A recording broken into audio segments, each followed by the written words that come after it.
Hey, hey. Well, I hope everybody's been doing all right lately. I've been keeping up anyway. And if you don't know who I am, hi, my name is Supe, and it's good to have you here with me.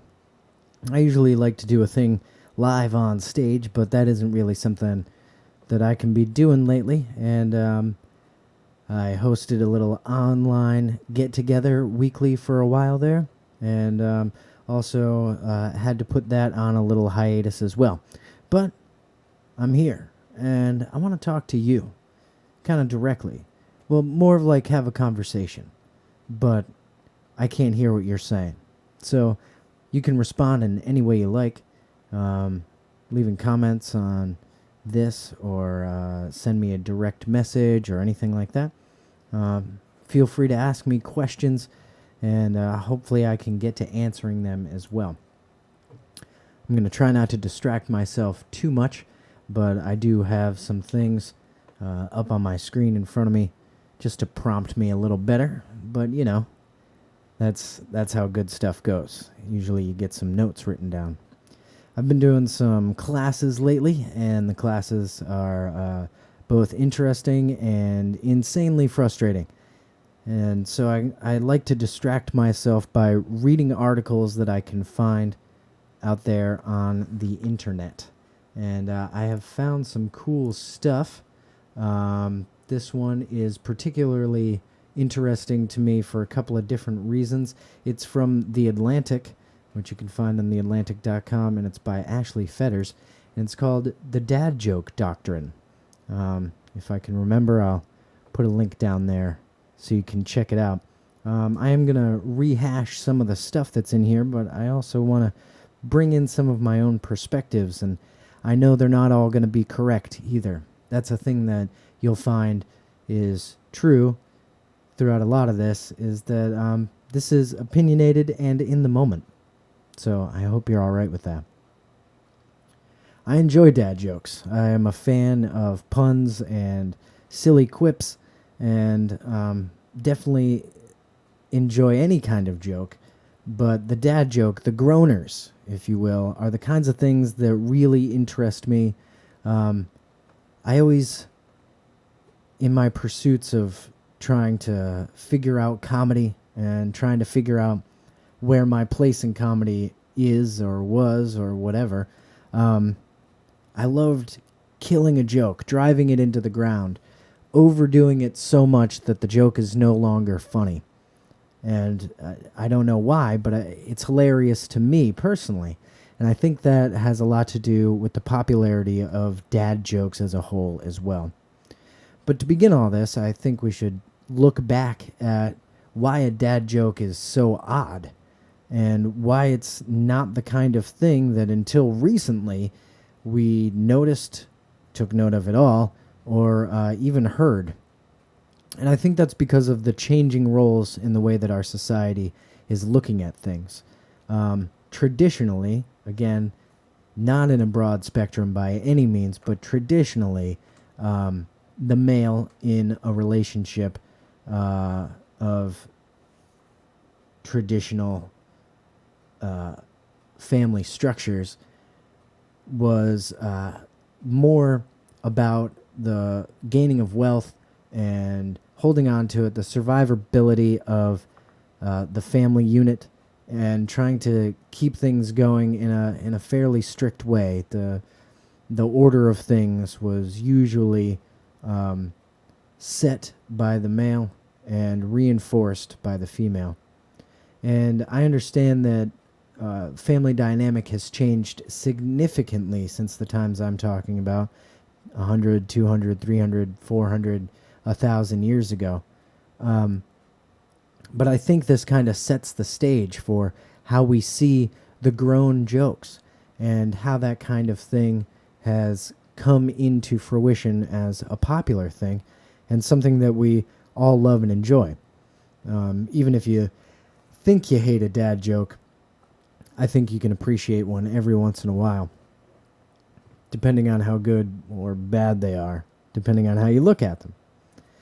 So this kind of idea of not being in a place for humor set the dad joke into a kind of upward swing as standardized roles or traditional roles in a family unit were spread out, changed, and redefined significantly. And I think that kind of thing is really awesome.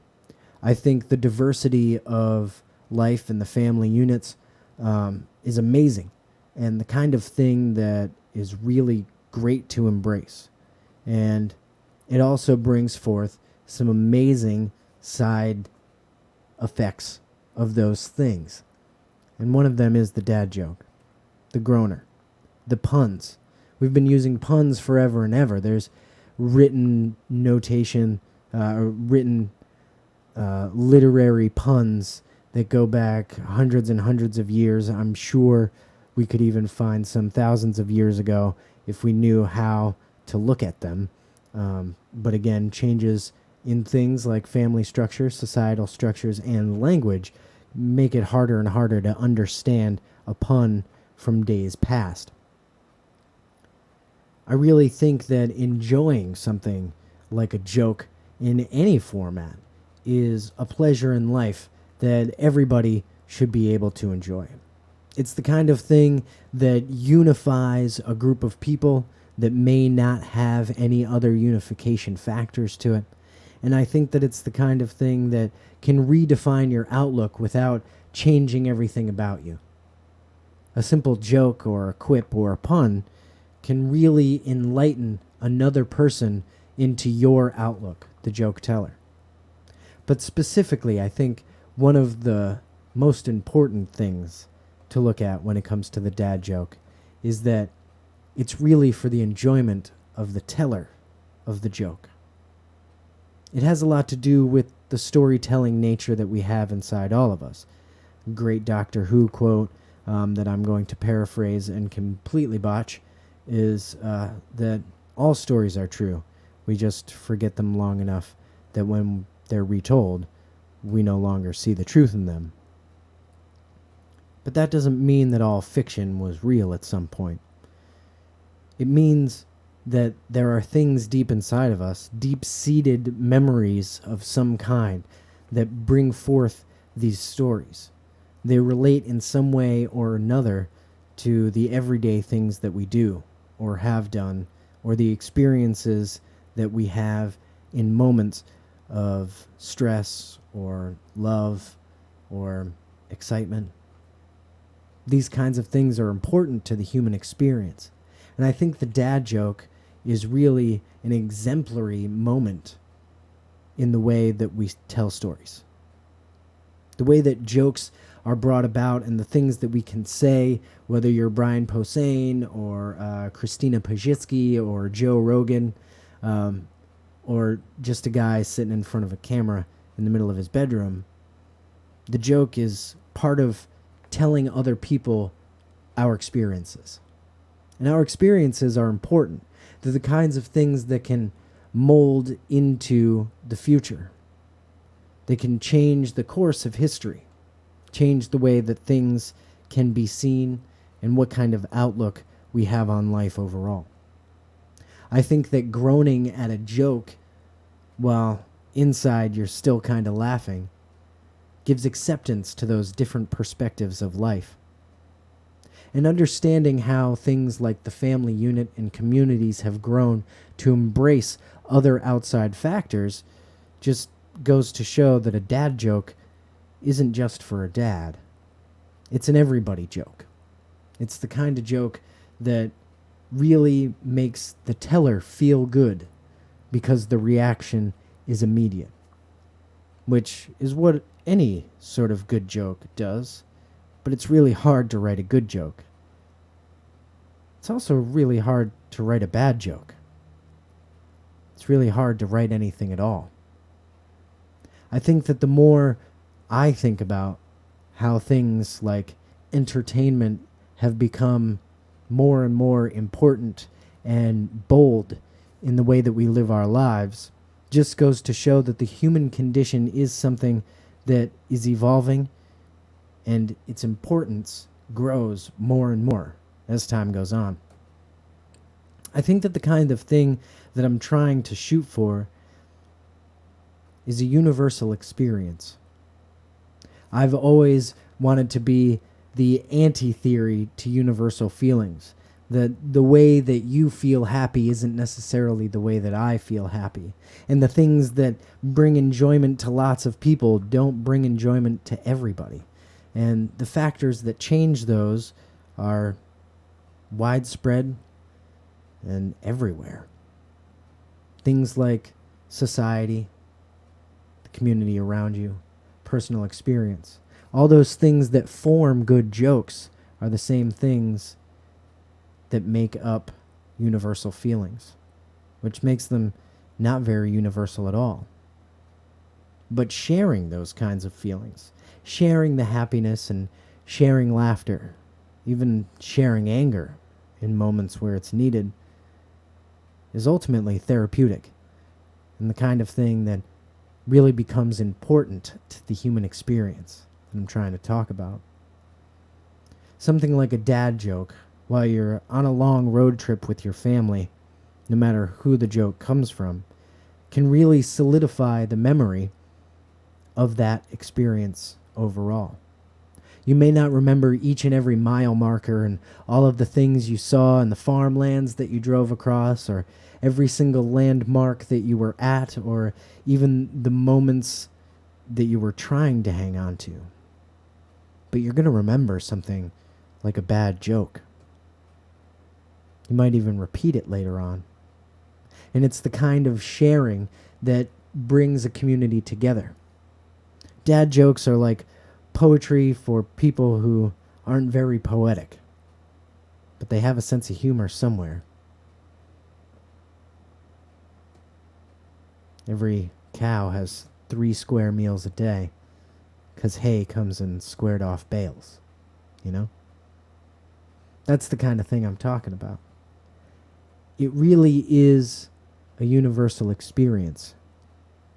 While not everybody can laugh at every joke, and while not everybody understands everything that everybody else is saying, while things continuously seem to be more and more polarized, there is plenty of things that can constantly bring us closer and closer together.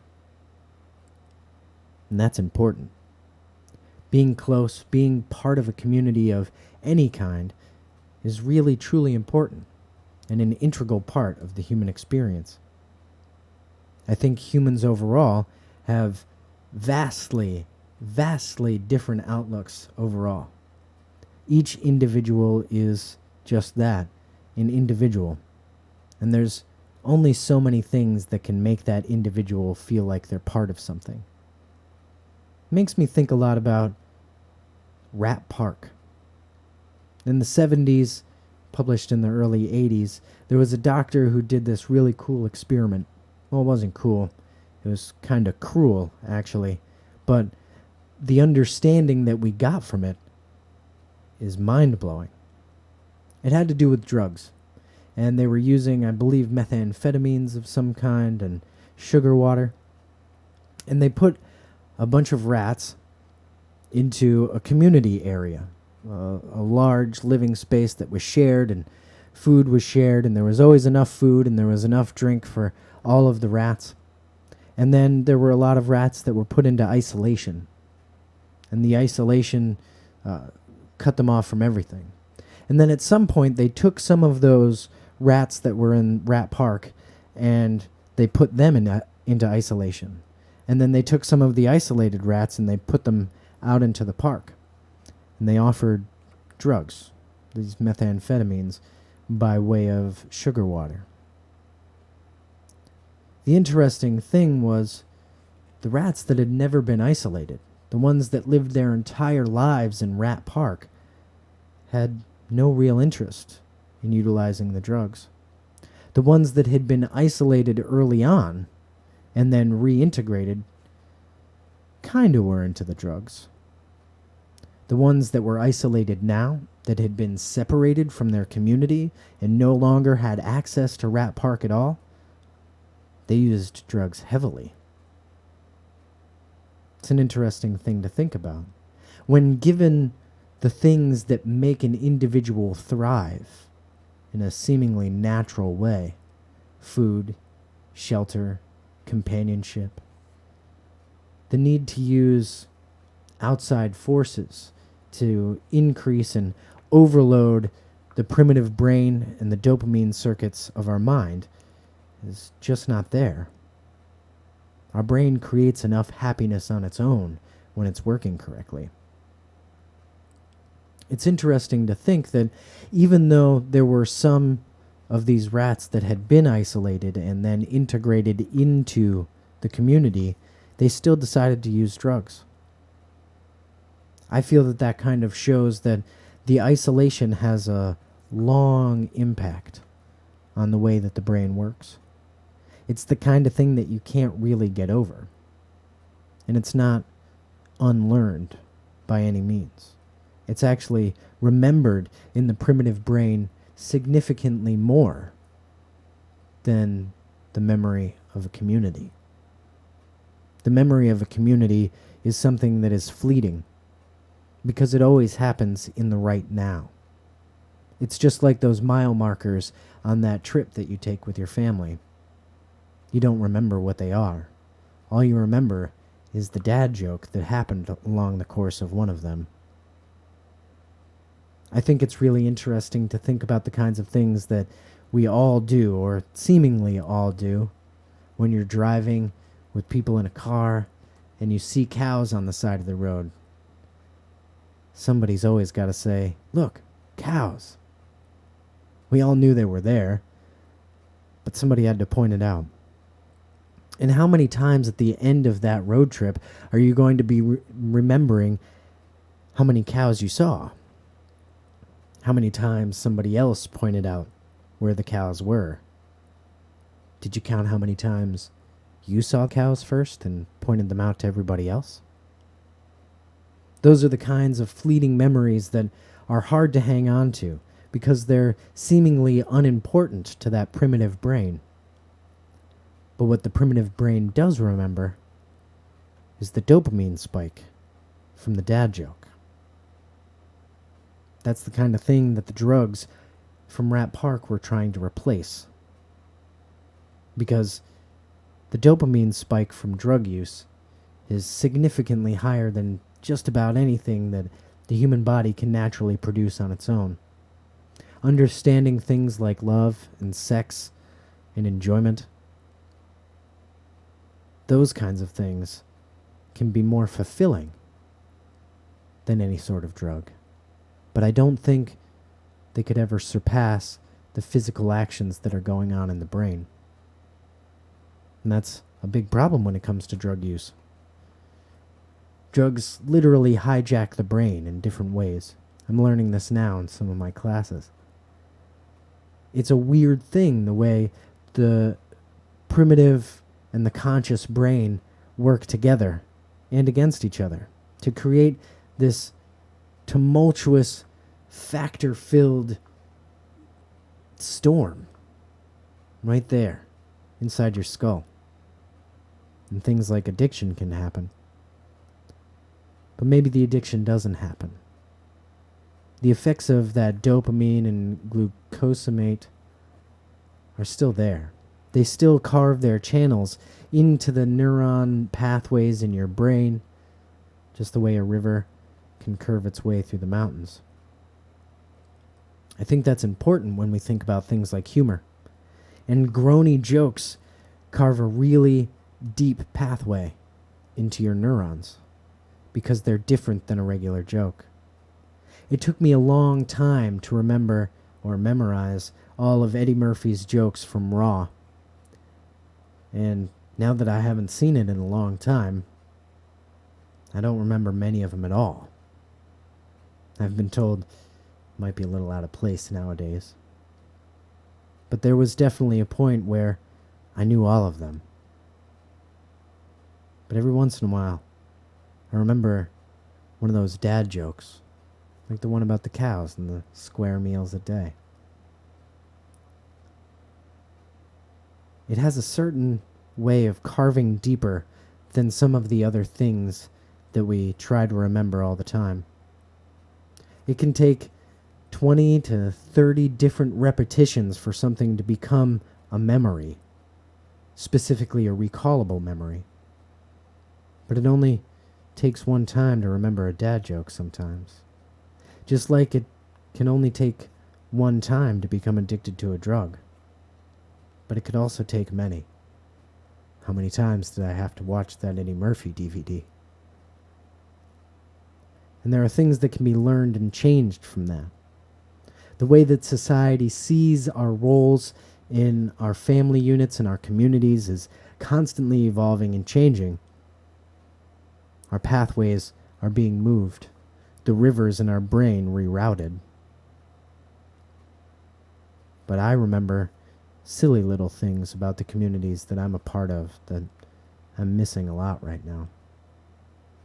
I remember the weird nights where things out of the ordinary happen. Somebody bursts out from the back room and comments on the person on stage out of turn. They're fun. I also remember late nights staying after the bar is closed. I know I had a lot of conversations, but I don't necessarily remember what those conversations were about. I just remember that feeling that I got from doing those things. I'm sure there were plenty of dad jokes while hanging around the bar. I don't really know where I'm going with all of that, but what I do know is that there is something special about the dad joke, the groaner. It carves the pathways into our brains in a very specific but subtle way. It's the kind of memory that we don't get all the time. And their increasing popularity, popping up all the time in Facebook feeds and on Reddit posts. They even have their own subreddit. It really just goes to show that the evolution of the human condition is continuous. The things that we're looking at right now are going to be different tomorrow, next week, next month, next year. No matter what anybody tries to do, that human condition is going to continue to evolve itself. The more and more that we find that drugs are impacting the communities around us and taking people away too soon, whether it be from overdose or reclusiveness, all of those things are going to be seen differently a week, a month, a year down the road. I don't think that it's the fault of the dad to make somebody groan from a joke. I also don't think it's the fault directly of the addict for their actions. But what I do know is that both are responsible for what they're doing. As a storyteller, the dad, joke teller, really needs to make an impact on the people listening. And while it may be a selfish indulgence of storytelling for themselves, it's an impact onto other people that they're really trying to make. They're just trying to make some memories. And I think drugs are having the opposite effect, where we're just trying to not have any memories. And those two things combined can be really important for that human experience, because we need memories to survive, but we need to forget some things to survive as well. I think it comes down to forgiveness, because I can forgive a joke teller for telling a bad joke, and I can forgive an addict for using drugs. But my human experience is changed by both of them in very similar ways. My name is Supe. Sky over the Atlantic.